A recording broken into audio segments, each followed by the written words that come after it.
Hello YouTube, this is the Bucket coming at you today with my Model 36 or Chief Special made by Smith & Wesson. This is a J-framed revolver, all steel, steel cylinder, steel barrel. It is a 5-shot double action, single action firearm, again made by Smith & Wesson. Smith & Wesson had their I-frame and their K-frame revolvers, and they had been selling those for a lot of years. Then Colt came out with their Detective Special, a Roscoe or a real small snubby revolver designed for deep concealment for professionals, private detectives in the police department, something very concealable with some pretty good firepower.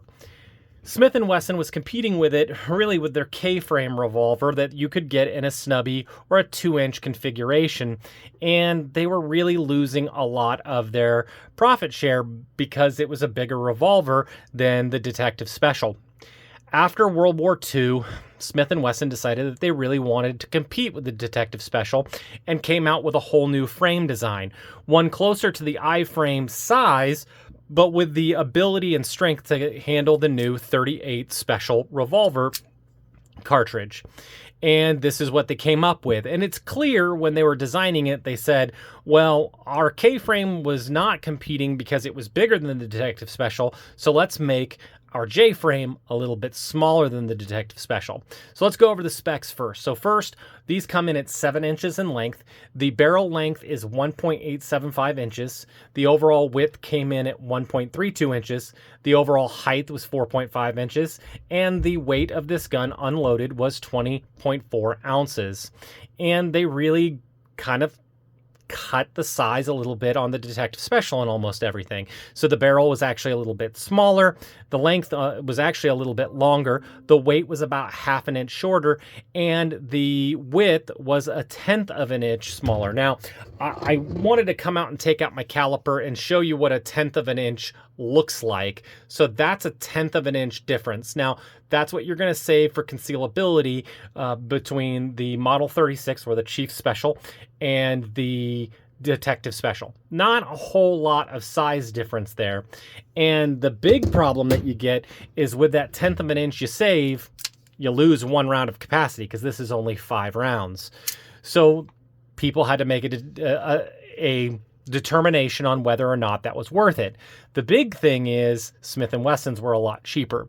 So, this really worked well for them, and they did very, very well. So as far as what the Bucket thinks about this as a firearm to use today. So I will tell you that the bluing on these old guns, now mine was made in 1966, 1967. I'll explain to you how I know that here in a minute. But the bluing's really, really nice.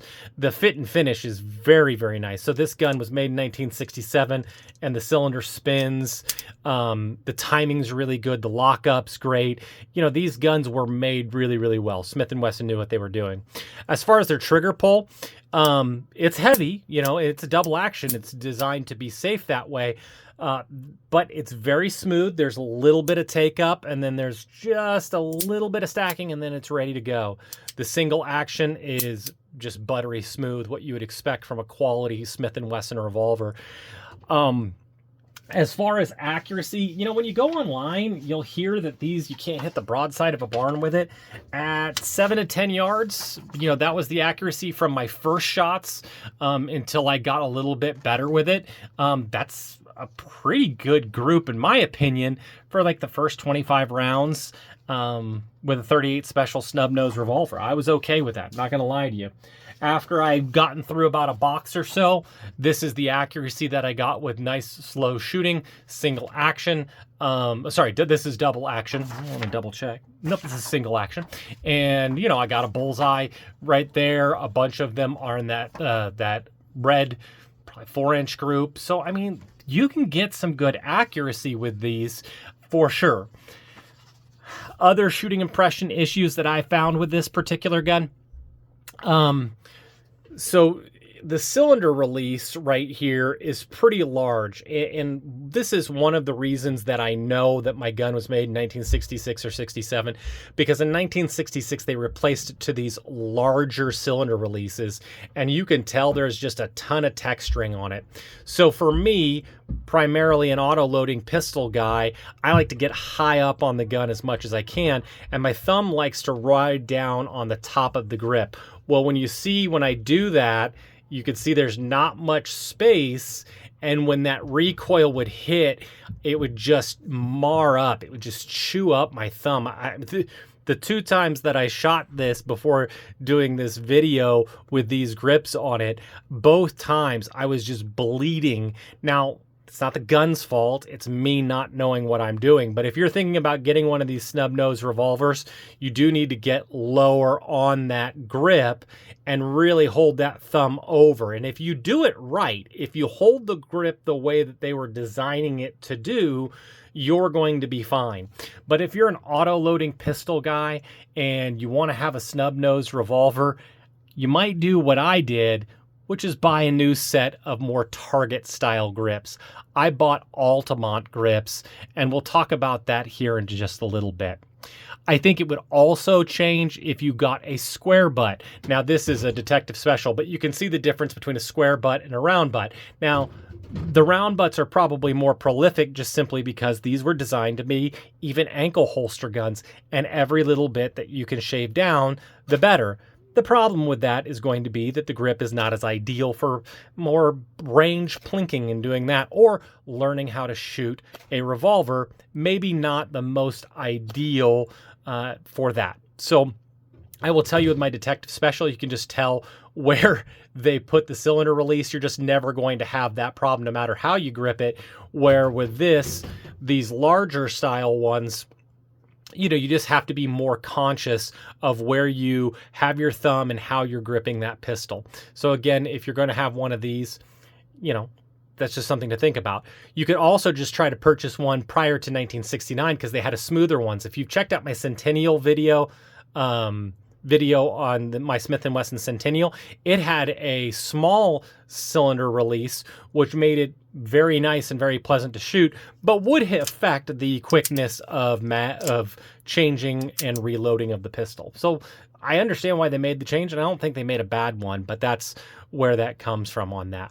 So as far as dating, go to the Smith & Wesson forums, let them know what they've got, and they'll really help you out. There's tons of guys that have bought letters and can really help you find where yours are at.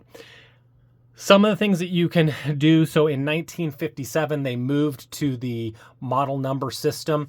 And so if you look at the crane and it says model 36, obviously you know your gun was made after 1957. In 1966, they changed from the large cylinder release for the small cylinder release to the large cylinder release. Also, at that same year, they changed the diamond pattern grip. So if your grip has a diamond on here and is matching numbers, so they put the serial number on the right grip. So if you take yours off, you can see if it matches.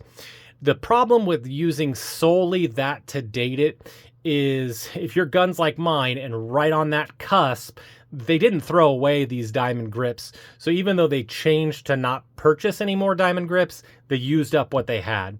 So those are some things. Also in 1969, they started adding J's to the serial numbers. So if yours has a J, you know it was made after 1969. No J, you know it was made prior to 1969. So I can really tell that mine was made in 1966, 1967. And if I need more information, more specificity on my serial number, I can spend $100 and go to the Smith & Wesson forum, and request a letter, and they'll tell me the date that it was shipped. So J-frame revolvers are designed to be personal protection guns. If you're looking for a gun that's just going to be a fun, pleasant gun to shoot at the range, you might think about getting something a little bit larger than a J-frame. But if you really want a snubby, I think this is a great gun. They did an awesome job with this gun. I really, really enjoyed it. And once I got the Altamont grips, it made things a lot more pleasurable. So I went ahead and I bought these beautiful Altamont Bateleur grips. This is with the croc back, so it gives you some extra texturing in the back. These are rosewood. I really, really love the 3-finger grooves that it gives you. They're absolutely stunning looking grips. Has a cool laser engraved Smith & Wesson logo. And then you put it in your hand and it feels like you're holding a different gun. You just feel like you're controlling it better. You've got more to hold on to. It's just so much better in the hand.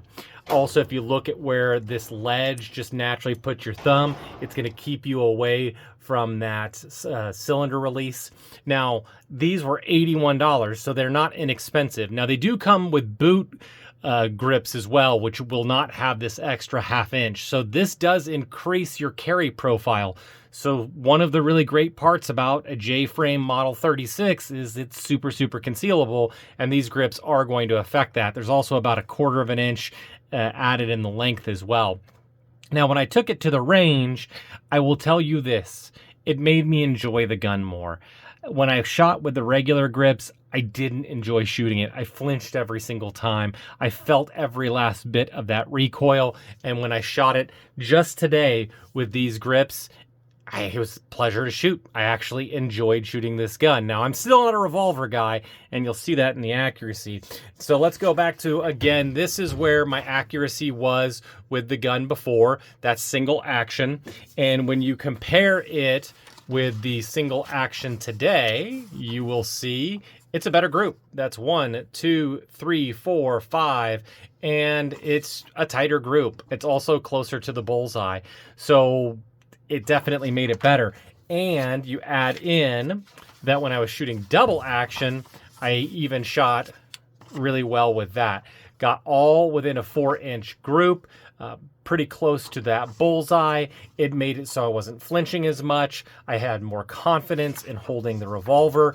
I definitely would recommend, if you have a J-frame revolver, you don't enjoy shooting it, you're not very accurate, before you give up on it, think about going to Altamont and picking up a nice set of grips. $81 is not inexpensive for sure, but if it takes a gun that you don't like and you want to get rid of and turns it into a gun that you enjoy taking to the range, that you're going to get better, you're going to work on that single action, work on that double action, it's worth every penny of it. So I do want to thank you guys so much for supporting the channel. All the likes, the comments, the shares, they're really appreciated. And as always, you stay classy, YouTube. Little baby bucket, do you want to live in California? No. Why? Because I'm not a compliment.